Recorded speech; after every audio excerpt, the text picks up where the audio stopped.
In today's video, I'm sharing with you ways to slowly ease into the spring season. Let's get right into it.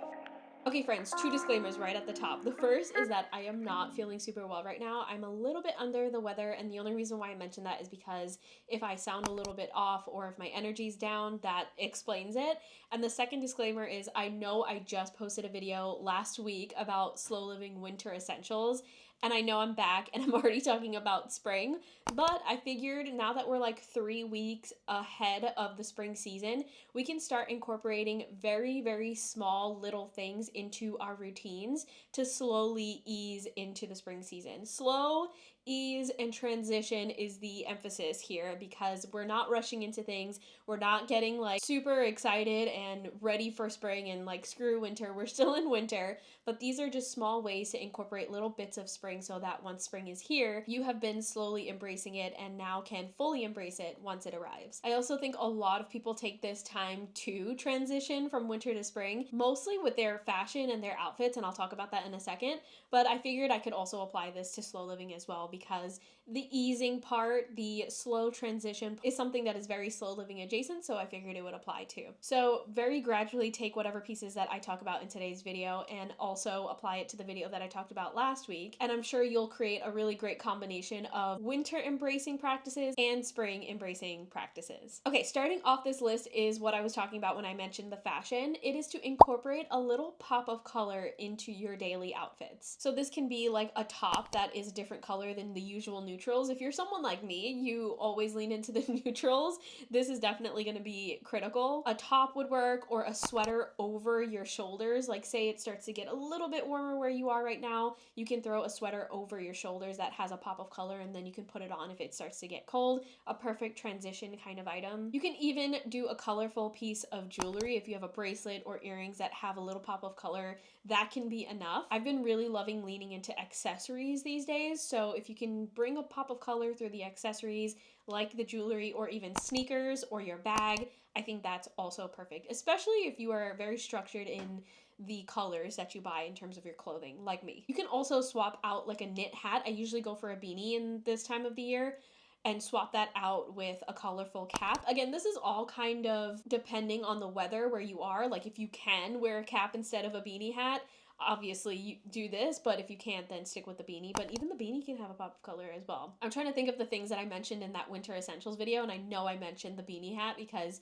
it is really nice, warm, and comfy. But anyway, the next item is to get outside for your daily walk or your daily step intake. I talk about body movement all the time on this channel because it really has been transformative for me and my lifestyle, and I firmly believe that it would be for anybody else as well, because I went through a period of time where I wasn't walking at all, and I can look back and notice really, really big differences in my mood, in my health, in my overall well-being. So I love to mention it whenever I can. And now that it's starting to slowly, very slowly get warmer, you can still layer up and still get warm, but you can go outside. And I've noticed that the sun has been out a little bit longer as well. So this allows for more outdoor time. Okay, the next item is to switch up your coffee routine. So you can do this by changing up the coffee creamer that you've been using. If you've been using like the holiday creamers or like these nice warm cozy kind of creamers like hot cocoa or cinnamon, try switching it out with something a little bit more bright and springy if you can. Maybe even sugar cookie is a good transitional flavor because it is warm and cinnamony, but it's also kind of bright and sweet. My go-to is honestly caramel. I feel like caramel can work in any season. But you can also try a new coffee blend. If you've been using the same coffee blend for the entirety of winter, try switching it up so that your mind kind of shifts with the coffee and you just know that you can lean on a different coffee flavor for each season. I think that's kind of fun. You can also swap out 1 or 2 of your days out of the week with iced if it's really getting warm.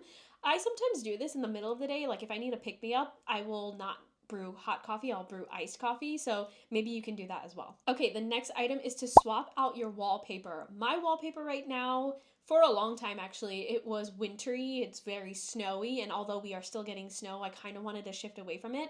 So I changed my wallpaper, and I'm talking about my phone wallpaper. I changed it to something that was more Valentine's Day-y, so I have cherries and I have flowers and stuff on my background, which are all available on my Patreon, by the way. If you didn't know, I release 2 phone wallpapers every single month on my Patreon.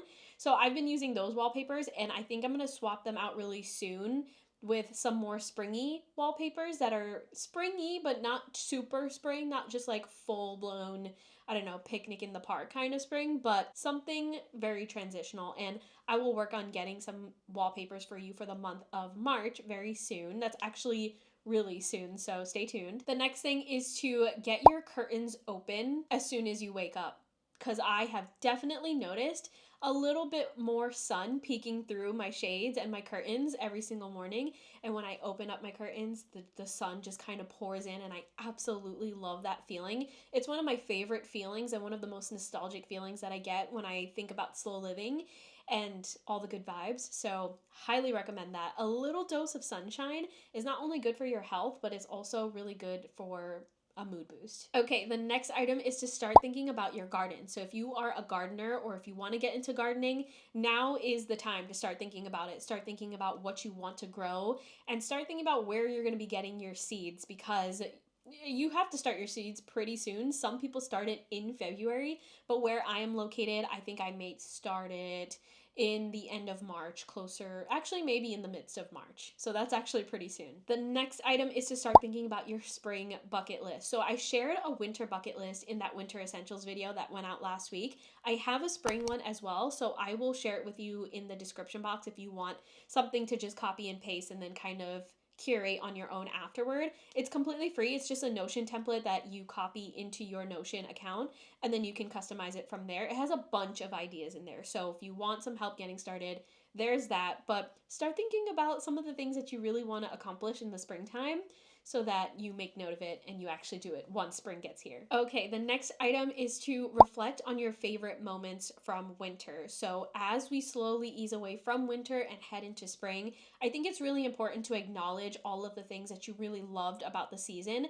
I think it's going to help you enjoy the season all the more once the season comes back, because seasons always come and go, right? And if you're not really a big fan of the winter time, it's important to reflect and think of the things that you did love during that time of the year, so that once winter comes again, you can lean on those things, you can practice those things again, you can partake in those activities again, stuff like that, and actually build a positive response to when certain seasons arrive. So don't forget to do that. You can do it through conversation, you can just think reflectively, or you can journal it, whatever you want to do. But don't forget to do that, especially because I know a lot of people don't love winter as much as the other seasons. Okay, and then the last item is to fuse some of your winter ingredients into more spring-like recipes. So one big example that I have is sheet pan veggies. I feel like a lot of us do that in the wintertime. It's very easy. We get our veggies in, they're nice and warm and roasty, toasty, and it's just very comforting in the wintertime to have a sheet pan that has like a bunch of different ingredients on it. I say take this idea, the same exact idea, which is very winter centric, and take those ingredients or toppings, if you will, and put it on a pizza. I feel like a pizza is a year-round thing, but it can also make a dish a little bit more fun, a little less winter specific, which when I think of winter, I think of like bowls. I think of rice bowls, noodle bowls that have like a bunch of toppings from the sheet pan or whatever it may be. And so shifting over to something that's a little bit more handheld, I don't know, it just gives a little bit more of a spring vibe. So for example, say you cook with a lot of spring onions or scallions in the wintertime, you put them on top of noodles, let's say. Take those and roast them like you would do with anything that you roast in the wintertime, and then put it on top of your pizza. I feel like that just screams spring to me. Maybe that's just me and I'm crazy, but I don't know, that sounds like a really good idea, and I think it's a good example of what I mean when I say like take something from the winter and kind of springify it. In terms of recipes. Recipes are one of the greatest ways to embrace seasons and also transition from one season to the next, because seasonality with fruits and veggies and produce is a thing. So definitely lean into that, especially if you're a foodie. Okay, so those are all of my ideas. I kind of ran through those pretty quickly, but if you have any other ideas, I would love to hear them in the comment section. Are you a fan of winter? Are you a fan of spring? Are you kind of a fan of the transitional period? Because I kind of am. I really love winter. I love the cold seasons. Those are my favorite seasons. And spring used to be my least or my second least favorite season. Summer is my least favorite season.